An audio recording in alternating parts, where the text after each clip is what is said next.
depuis le mois d'avril 2025, on a déjà dispensé 3 actions de sécurité routière. On en a fait une première au mois de juin sur l'entreprise O47, donc qui concernait tous les salariés de ce syndicat sur l'intégralité du Lot-et-Garonne. Donc ça s'est passé à Casteljaloux.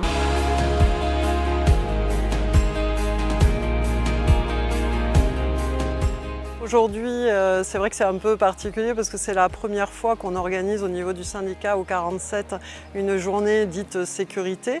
Donc c'était important pour moi parce que je viens, on va dire, de différents métiers, des travaux publics, de l'exploitation. Et dans ces métiers-là, on a quand même une culture sécurité qui est très forte. Même si il y avait déjà des choses de faites, bien sûr, au syndicat O47, je pensais que c'était important que cette culture arrive vraiment à l'intérieur vraiment de chaque personne, que chacun s'imprègne de ce sujet qui, pour moi, est l'affaire de tous. La sécurité, c'est important pour le bien-être de chacun. Ça arrive encore tous les jours, des gens qui me disent « je suis en retard ». L'autre jour, j'avais un monsieur dernièrement sur Casteljaloux, on l'a pris à 140 au lieu de 80. Il allait juste chercher sa fille à Maillan-sur-Garonne.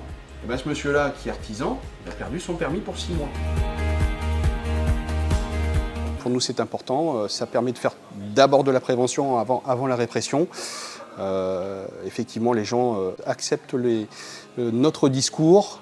C'est toujours très très important pour nous. On espère qu'on va continuer justement avec la STR 47 à intervenir dans les sociétés, dans les entreprises pour, entre guillemets, apporter la bonne parole et permettre aux gens d'adopter les bons comportements.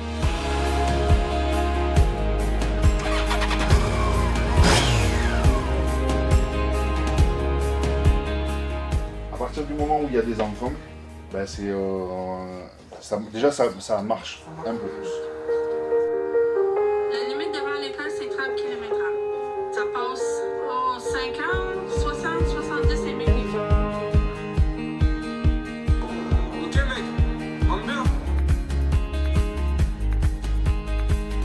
Cet atelier sécurité routière, je pense que ça nous a tous pas mal touchés. On est tous un petit peu sonnés et après ça dépend de la sensibilité de chacun, mais je crois qu'on est tous un petit peu bouleversés en sortant de là. Le but du jeu va être de reproduire comme s'il y avait un incendie ici, dans ce local, et de réagir de la meilleure des façons. Aujourd'hui, on intervient sur la partie manipulation extincteur. On la voit sur la pratique, mais aussi sur la partie réalité virtuelle. Et on va voir aussi la partie geste et posture. Voilà, allez-y. Voilà, vous avez une barre verte qui commence à s'effacer, gentiment.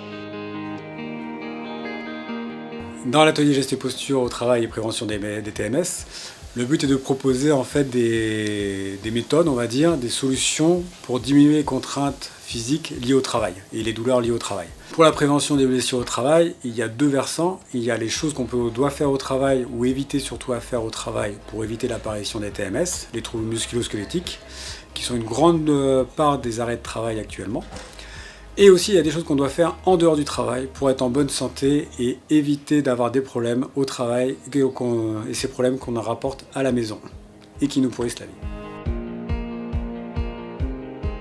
Alors moi j'ai vraiment apprécié cette matinée, on a pu avoir plusieurs ateliers. Mon préféré ça a été les gestes et postures au travail. Ça a un peu cassé les idées qu'on a dessus et du coup c'était hyper intéressant, on a vraiment échangé. J'ai aimé chaque intervenant, c'était vraiment une approche différente. C'est ludique, rythmé et puis effectivement il y en a quelques-uns qui m'ont plus particulièrement plu, comme celui de la vérité virtuelle où là on est vraiment dans un autre univers et c'était vraiment très très sympathique. L'intérêt pas de remettre à jour, mais de faire connaître le travail d'équipe, même s'ils sont habitués, s'ils ont des mauvais réflexes, et les sensibiliser. Puis je crois qu'ils ont bien apprécié tout ce qui a été présenté aujourd'hui. Et tout le monde est sensibilisé et s'est rendu compte qu'il y avait besoin de ces rencontres.